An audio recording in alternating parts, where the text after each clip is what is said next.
నమస్తే, welcome to legend TV. ప్రస్తుతం నాతో పాటు మీడియా కమిటీ చైర్మన్ సామా రామన్ గారు ఉన్నారు. మాట్లాడే ప్రయత్నం చేద్దాం. అన్న, ప్రస్తుతం ఏదైతే గద్దర్ గారికి మీరు ఏదైతే ప్రతిపాదన చేశారో దీనికి సంబంధించి ఆయనకి ఇవ్వకపోవడం అనేది ఎట్లా చూడాలి? అలాగే దీని మీద మీరు కూడా అవార్డ్స్ ఇవ్వడానికి సిద్ధమవుతా ఉన్నారు. మరి ఈ తరుణంలో ఆయనకి పద్మశ్రీ ఇవ్వాల్సిన తరుణంలో మరి ఎందుకు వెనక్కి తగ్గినట్టుగా తెలుస్తూ ఉంది? అలాగే ఇప్పుడు ఇచ్చిన పద్మశ్రీ గ్రహీతలు ఎవరైతే ఉన్నారో వాళ్ళ మీద మీ అభిప్రాయం? వచ్చినటువంటి వాళ్ళందరికీ కూడా శుభాకాంక్షలు. ఎవరికైనా కూడా అవార్డు స్థాయికి పోయి అవార్డులు తీసుకున్నారు అని అంటే స్వాగతించాల్సినటువంటి విషయమే. కానీ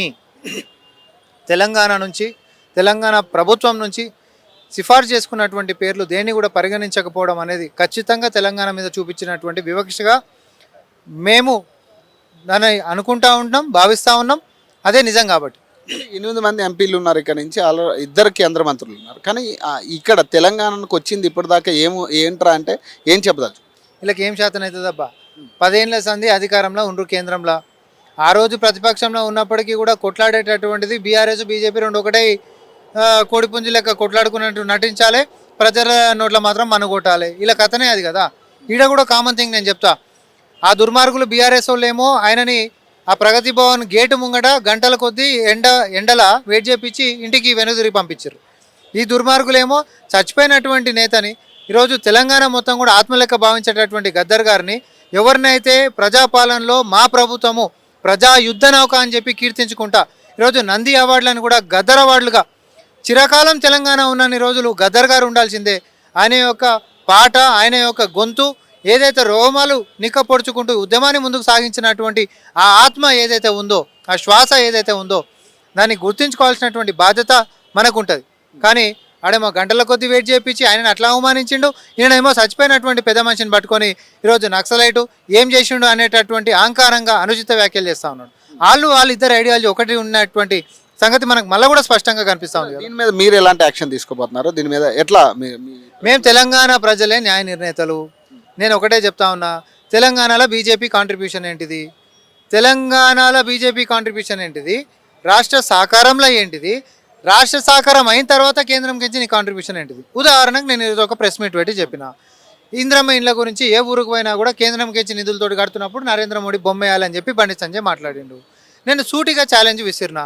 ఒక చేతిలో రాములవారి బొమ్మ పట్టుకున్నా, ఇంకో చేతిలో రాజ్యాంగం బొమ్మ పట్టుకున్నా. రాములవారి మీద ఒట్టేసి మాట్లాడినా సరే, రాజ్యాంగం మీద ఒట్టేసి మాట్లాడినా సరే, లేకపోతే భద్రాచలం శ్రీరాములవారి చంద్ర సన్నిధులనే మనం మాట్లాడుకుందాం. నిజాలు తేలిట తెల్లం కావాలి. ఏ మారుమూలనన్నా ఒక్కటన్నా పిఎం ఆవాస్ యోజన కింద ఒక ఇటుక పిల్లకు ₹1 ఇచ్చినట్టు 10 సంవత్సరాలలో చూపిస్తావా బండి సంజయ్? Straight question. ₹1 ఒక ఇటుక పిల్ల కన్నా ఖర్చు పెట్టినటువంటి నువ్వు చూపిస్తావా? ఎందుకు ఈ అబద్ధాలు మాట్లాడుతావు? ఏ ఊరికి పోయినా కూడా కేంద్ర ప్రభుత్వం నిధులతోటి సంక్షేమాలు చేస్తున్నాం. 6 లక్షల రూపాయలు మేము ఎస్టీ బిడ్డలకు ఇస్తే కేంద్రంలో ఒక పథకం ఉందబ్బా, పిఎం ఆవాస్ యోజన కింద. ఊర్ల గిట్ట కడితే అది కేంద్రం నుంచి ఒక 72,000 ఇస్తారు. మనకి ఎంత ఇస్తారు? 72,000. 6 లక్షలు మనము ప్రభుత్వం నుంచి ఇస్తే రూపాయి ఆసరైతుంది, ఎంతో కొంత కేంద్రంకి మనకు మేలవుతుంది కదా అని చెప్పి మనం చేసినాం. దాని గురించి 72,000 కూడా వచ్చేదాన్ని ఎందుకు వద్దని మనం అడిగితే 72,000 ఇంకా వాళ్ళు ఏం మనకి ఇవ్వలే. నరేంద్ర మోడీ బొమ్మ వేయకపోతే మీకు సంక్షేమాలే రానియమని మాట్లాడుతారు. మరి ఈరోజు కూడా అదే కదా వాళ్ళు చెప్తున్నారు. అంటే బేసిక్గా దీనివల్ల ప్రజలు నష్టపోతూ ఉంటారు కదా. ఎందుకంటే వాళ్ళు నరేంద్ర మోడీ బొమ్మ వేయకపోతే మేము పథకాలు ఇవ్వము అనేది ఎంతవరకు? ఇప్పుడు ఇన్ని రోజులైనా కూడా పథకాలు ఇవ్వకపోతే ఆ 72,000కి వెనకకు పోయేటోళ్ళం కాదు కదా. కానీ మేమేమంటున్నాము, Congress party BJP party opposite పార్టీలు అయినప్పటికీ కూడా బేసిన్లు లేవు, బేచజాలాలు లేవు లెక్కనే ఈరోజు పార్టీలు రాజకీయాలు లేనే లేవు. తెలంగాణ ప్రజల హితం కోసం 4 మెట్లైనా మా యొక్క ముఖ్యమంత్రి గారు దిగి తెలంగాణలో తెలంగాణ బిడ్డలకి ఎక్కువలు కట్టించేటటువంటిదే సంకల్పం పెట్టుకొని మరి కేంద్రంకి పోయి కేంద్ర మంత్రులతోటి సమావేశాలు జరిపి మీ సహాయ సహకారాలు రాజ్యాంగం చెప్తుంది. మీ అయ్యాల ఇక నాకు మాటలు వస్తాయి, మీ అయ్యా జాగిర్లు గిట్ట అడుగుతురా లేకపోతే ఇంకేమన్నా వీటికించి పనులు కట్టించుకుంటలేవు, ఇవ్వాల్సినటువంటి బాధ్యత మీ మీద ఉండదా?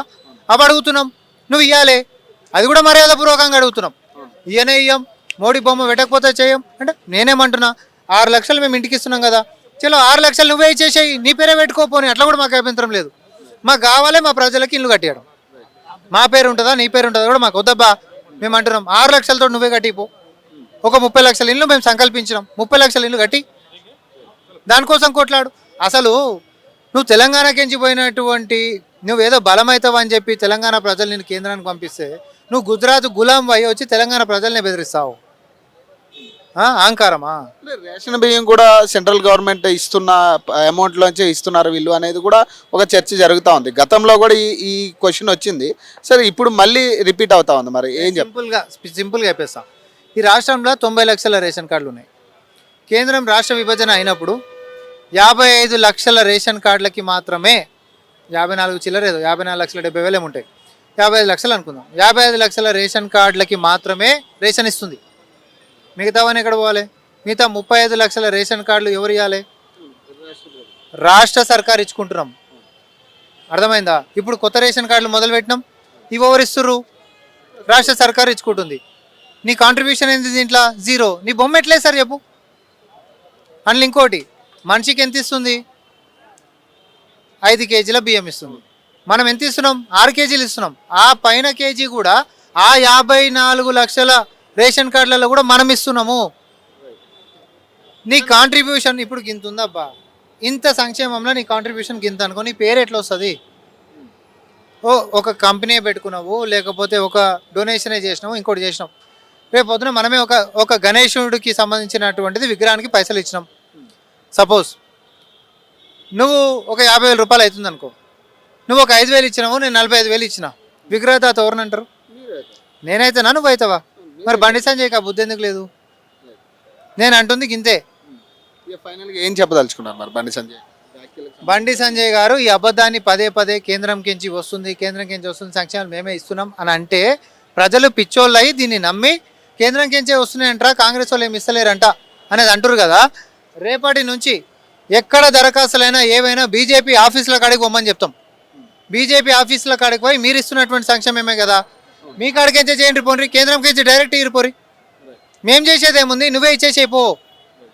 ఇది క్లియర్. ఇక మేము చేసేది మొత్తం పైసలు నువ్వే ఇస్తున్నాం అనుకో, నీ పార్టీ ఆఫీస్కి రప్పించుకోపో, అందరికి పంపిస్తాం పో.